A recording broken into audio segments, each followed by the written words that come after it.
makes you so sick at heart that you can't take part. You can't even passively take part. Today is the 20th anniversary of 9/11, and who had the hottest take on the internet? Tulsi Gabbard. Let's look at what she tweeted. Let us never forget that it was the Islamist ideology which inspired the terrorist attacks and declaration of war against America on 9/11. And it is the Islamist ideology that continues to fuel terrorist attacks around the world and is the foundation for so-called Islamic countries like Pakistan, Turkey, Iran, and Saudi Arabia's discriminatory policies against Christians, Hindus, Buddhists, atheists, etc. Holy crap. That's intense. This is coming from someone who has been painted by a certain segment of the left as being fundamentally anti-war and fundamentally progressive. And yet this statement could come from the mouth of any person on the far right, any like neocon hawk from the 2000s, any alt-light pundit right now. Like, they could have tweeted exactly the same thing. And this is really what's shocking. I don't understand how these people, and I'm talking about, of course, who else? Jimmy Dore and people in the Jimmy Dore orbit who have consistently simped for Tulsi Gabbard over the past couple of years and not seen through her rather right-wing and reactionary undercurrents that should have immediately raised a red flag over whether she was actually committed to many of these things. And this was, back in the days of the campaign. And as time went on, she ended up proving every single point that her critics made. Her later flip-floppy stance for Medicare for All, for example, which again, Jimmy Dore justified in one of his interviews with her. Her strange sympathies for certain global tyrants and fascists like Modi in India. Her visit to Assad. So this was all strange. This should have raised the alarm bells that we were not dealing with a real, genuine progressive. But they went all out. They bent over backwards to present her as the best progressive candidate, so much that Jimmy Dore, who considers himself like the pinnacle of leftism online, endorsed her rather over Bernie Sanders. That's how bad it was. So let's look at all the videos that Jimmy Dore ever made about her. Tulsi Gabbard reveals amazing progressive legislative agenda. Legalize all drugs. Tulsi Gabbard smears debunked. Calls out Trump's Syria warmongering. Shuts down warmongering Tim Ryan. So there's not a single video at all critical of Tulsi Gabbard. You will not find one on Jimmy Dore's website. And yeah, some of the other sites in the Jimmy Dore orbit, like the Gray Zone, a supposed online journalist outfit against Empire. Well, again, nothing bad ever said about Tulsi Gabbard. So you see the game here. And let's look at an interview that was made by Vice back during the campaign. And this video is pretty much telling of her real political ideology and undercurrents. There has to be a conversation with him. Do you believe that Assad was behind the use of chemical weapons that he used against his own people? There have been a lot of different chemical weapons attacks, and I think they have been perpetrated by the Assad government, as well as other terrorist groups and other actors on the ground. Sure, so the tough questions that I ask come from the understanding that I will do all that I can to not allow a single one more of my brothers and sisters in uniform to be used in a war being waged on false pretenses or to put their lives at risk unnecessarily in another regime change war. Regime change war. Like, it's almost like she's interviewing Aaron Mate of the Gray Zone.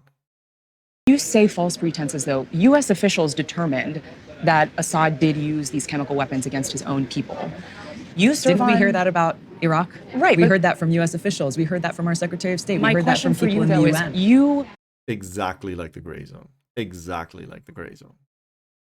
Same language. sit on the Homeland same Security everything. Committee. You sit on the Foreign Affairs Committee in Congress. You take in information from U.S. officials. Do you believe that information when you receive it? It's not a matter of, well, do you believe? Do I sit there and believe what someone's telling me on face value? No. And it's the responsibility that I feel I have to my fellow Americans, to my brothers and sisters in uniform, to not accept anything at face value and to always dig for the truth. Yeah. The question everything so that you don't believe anyone except dipshits like this. That's the argument. I mean, she almost looked like an employee of the gray zone in that video. You know, it's recycling the same argument, and I think that's why they love her. Because when, you know, they hear a candidate say a word like regime change, operate, oh my God, like their heads explode. You know, that is what they want to hear. That's the language that they use. So, but let's be honest, this comes straight from the right.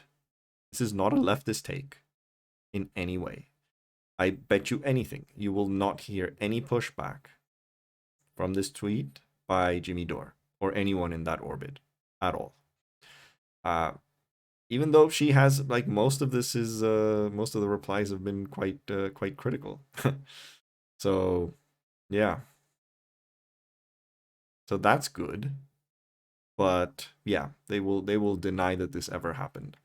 And let's just recap some of the similarities between this argument and the argument given by right-wingers. We have Ben Shapiro, who back in 2019 said, we're above 800 million Muslims radicalized, more than half the Muslims on earth. That's not a minority, that's now a majority. So here's Sam Harris writing back in 2006. It's time we recognize and oblige the Muslim world to recognize that Muslim extremism is not extreme among Muslims. Mainstream Islam itself represents an extremist rejection of intellectual honesty, gender equality, secular politics, and genuine pluralism. The truth about Islam is as politically incorrect as it is terrifying. Islam is all fringe and no center. So see how that language is exactly the same? And more importantly, see how this language actually justifies war. It encourages having hawkish tendencies towards other people, brown people, I should add. The people who use this language, who promote these ideas that Islam, that a concept, a religion shared by over 1 billion people on earth, is the culprit of 9/11, is basically dehumanizing an entire segment of the global population and justifying any kind of military action that can later be taken against them. Because it's so much easier to undertake military action or any other form of coercive foreign policy against peoples who you don't think live up to your standards, who don't have your values, and who ultimately you think are inferior because of those values. You don't have to think that they're racially inferior, because that's how they kind of got away from being overt racists. They're not against the race or the people, they're against the idea. An idea that coincidentally is mostly shared by one certain type of person. So this is horrible. Like, it is xenophobic, it is Islamophobic, and yes, that word exists, contrary to what many of these people would like to think. And it is just, 20 years later, you would think that this argument would have gone by the wayside. You would have think it's obsolete. Let's now think what went wrong. And one of the main things that went wrong was precisely under, crafting a foreign policy that was based around this issue, that Islam was the enemy. Because that's what it was. That was the idea perpetrated by all the neocons in the Bush administration, all the neocons in the media at the time, both the conservative and the liberal media, because the liberal media was just as warmongering as the conservatives at the time, and to the extent they still are. So let's not forget the damage that this kind of rhetoric causes.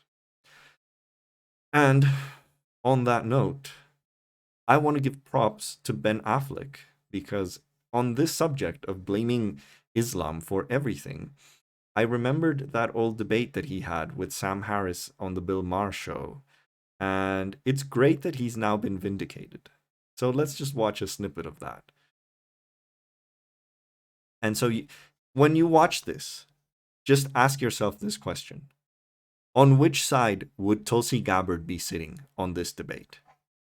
And I guarantee you, she would not be on the side of Ben Affleck. So you're saying if I criticize you're saying that Islamophobia is not a real thing. That if you're critical of something... Well, it's not a real thing when we do it. Right.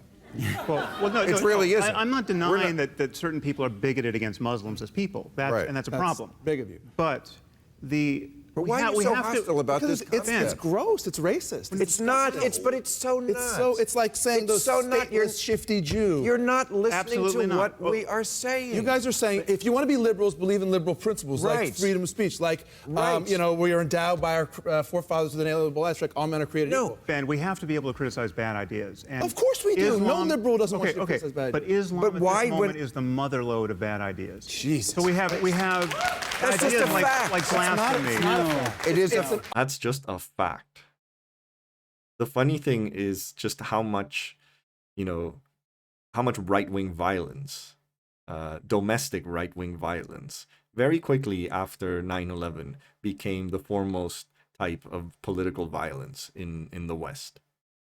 Ugly apostasy. It is one basic liberal let me principle unpack is it. tolerance. Let me unpack it. But not for intolerance. No, of course not. But the picture you're painting is, to some extent, true, but is hugely incomplete. It is certainly true that plenty of fanatics and jihadis are Muslim, but the people who are standing up to them, Malala, incredible Muhammad Ali Dadak in Iran, in prison for 9 years for speaking up for Christians. A friend that I had in Pakistan who was shot this year, Rashid Rahman, for defending people accused of apostasy. Or how about the more than 1 billion? By the way, Nick Kristof has some really, really cringe, awful takes, but he also has some really, really good ones. And I'm glad he's showing his really, really good side here.